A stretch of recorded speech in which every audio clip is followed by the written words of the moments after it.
சொல்லுங்க இப்போ உங்களுக்கு பூர்வீகம் தான் இதுங்க. உங்க அப்பா தாத்தா உங்களுடைய பூர்வீகம்லாம் இது. எங்களுடைய தொகுதி மக்களுக்கு தெரியணும் இல்லையா? நிறைய பேருக்கு தெரியாம கூட இருக்கலாம் உங்களை பத்தி. ஆமாங்க அப்படி நடந்துட்டு. எங்களுடைய இந்த டாடா கம்பெனியே எங்களுதுதான், பிர்லா கம்பெனி எங்களுதுதான், எங்க அப்பா வச்சிருந்ததுதான். ஆனா எல்லாத்தையும் தொலைச்சு வந்துட்டான்னு வச்சுக்க. அப்படி டாடா இல்ல, டாடா பிர்லா உங்க கம்பெனியா?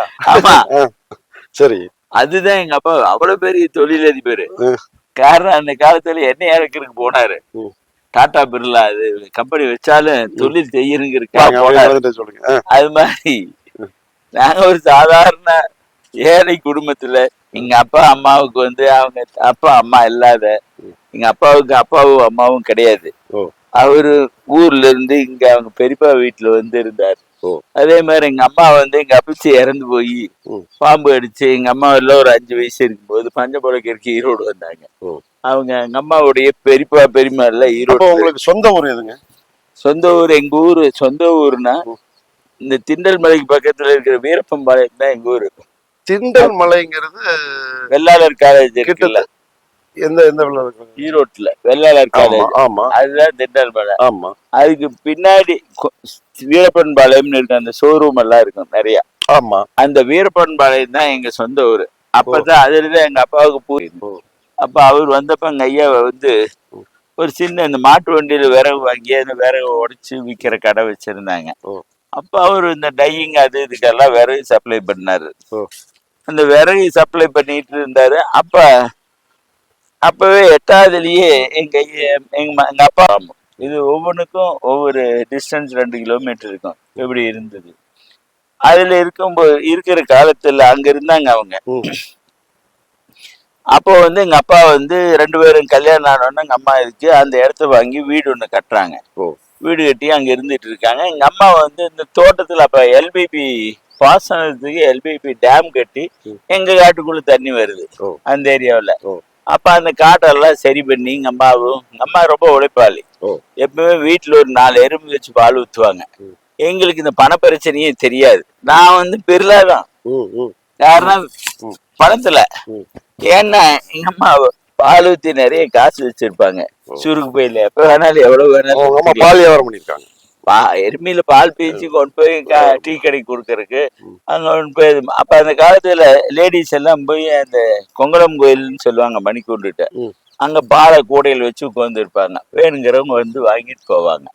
அதுதான் அந்த காலத்து. அப்ப அங்க டீ கடைக்கு அங்க பக்கத்துல இருக்கிறவங்களுக்கு எல்லாம் பால் ஊத்தி அம்மா வந்து எங்களை எல்லாம் வளர்த்துறாங்க. அது ஒரு பெரிய எங்க அம்மாவுடைய உழைப்பு. அப்போ உங்க தந்தையர் உங்க அப்பா வந்து என்ன பணி செஞ்சுட்டு இருந்தாரு? அதான் இந்த ரோட்டரியில செக்கில மரச்செக்கில எண்ணெய் ஆட்டுவாங்கல்ல, அது அப்போ வந்து லேட்டஸ்டா இரும்பு ரோட்டரின்னு சொல்லக்கூடிய இரும்பு செக்கு வந்தது. அந்த எண்ணெயை அளந்து கொடுக்குற மேஸ்திரி வேலை. அவர் ஒரு 2 ஆளை வச்சு ஒவ்வொரு பக்கமா போய் அளந்து டின்னில் ஊற்றி அதை சீல் பண்ணி அது எல்லாத்தையும் மொத்தமா சேர்த்து அப்ப ட்ரெயின்ல வந்து நார்த் இந்தியாவுக்கு அனுப்புவாங்க. இங்க இருந்து கடல் எண்ணெய் நல்லெண்ணெய் இது மாதிரி எல்லாத்தையும் அந்த வேலைதான் அவர் செஞ்சிட்டு இருந்தார். இந்த இது எங்க அடிப்படையா ஒரு தொழிலாளர் குடும்பம் தான் உங்களுக்கு. சாதாரண கஷ்டப்பட்டு சாதாரண தொழிலாளர் குடும்பத்தோட மோசம். அன்றாடம் கூலிங்கிற அதேதான். எங்க அம்மா நெல் ரைஸ் மில்லுக்கு போவாங்க நெல் காலத்துக்கு. எங்க அப்பா இதுக்கு ஆயில் மில்லுக்கு இந்த அளக்கறதுக்கு போவாரு. அப்புறம் எங்க அம்மா இந்த எருமை வாங்கி இந்த பால் ஊற்றணும் தான் நாங்க வசதிக்கு வந்தோம். கொஞ்சம் பண பிரச்சனை இல்லாத இருந்தது. வந்து எல்லாத்துக்கும் ஹெல்ப் பண்ணுவாங்க.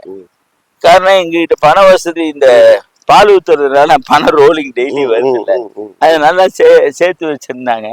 அந்த பால் ஊத்துற பணத்தை வச்சுதான் நாங்க இந்த அளவுக்கு இது பண்ணோம். நிறைய அப்ஜெக்ஷன். ஆரம்ப நிலையில ஒரு விறகு வியாபாரம் பண்ணவர் தந்தையார், அம்மா வந்து பால் வியாபாரம் பண்ணாங்க. அம்மா விறகு வியாபாரம் இல்ல, கூலி வேலை. கூலி, 2 இருவருமே கூலி. அந்த நிலையில இருந்துச்சு இல்லைங்களா? இன்னைக்கு உங்களுடைய டர்ன் ஓவர் என்ன? இன்னைக்கு பெரிய அளவுக்கு சொத்து நிறைய வச்சிருக்கேன். என் பையனு நிறைய டர்ன் ஓவர் பண்ணிட்டு இருக்கான். இன்னைக்கு நான் சம்பாரிச்சதை விட செலவு பண்ணதான் அதிகம். அதனால இப்பவுமே இன்னைக்கும் மெட்ராஸ்ல எனக்கு வீடு இருக்கு. இங்க இருந்து எல்லா கட்சிக்காரரும் போவாங்க. சாவி வந்து சூராக்ல இருக்கு எடுத்துக்கிட்டு அங்க. இப்ப எந்தெந்த தொழில் உங்களுக்கு? எனக்கு ஃபுல்லா ரியல் எஸ்டேட் தான். ரியல் எஸ்டேட் தான் நடைமுறையில். நான் ரியல் எஸ்டேட் ஆரம்ப நிலையில இருந்து நீங்க செய்யாத வேலையும் கிடையாது, போகாத ஊரும் கிடையாது, கிடையாது. செய்யாத தொண்டும் கிடையாது, வாழ வைக்காத மக்களும் கிடையாது, செய்யாத உதவிகளும் கிடையாது.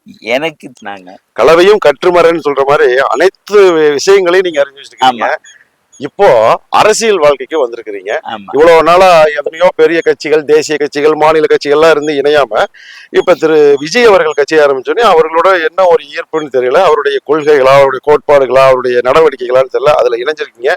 இணைஞ்சு இப்ப தற்போது காங்கேயம் தொகுதியில வேட்பாளராகவும் இது பண்ணிருக்கீங்க. இவ்வளவு தூரம் இந்த எலெக்ஷன் பிஸியான ஒரு நேரத்துல, தேர்தல் டைம்ல எங்களுக்காக சேனலுக்கு மைத்தமிழுக்கு டைம் ஒதுக்கி இவ்வளவு பெரிய உங்களுடைய வாழ்க்கை வரலாறு, தொகுதி மக்களுக்கு இருக்கிற பிரச்சனை எல்லாத்தையும் சொன்னதுக்கு மிக்க நன்றிங்க. உங்க நல்ல நோக்கம் நிறைவேற, உங்க வெற்றியும் நல்ல நோக்கம் நிறைவேற எங்க வாழ்த்துக்கள்.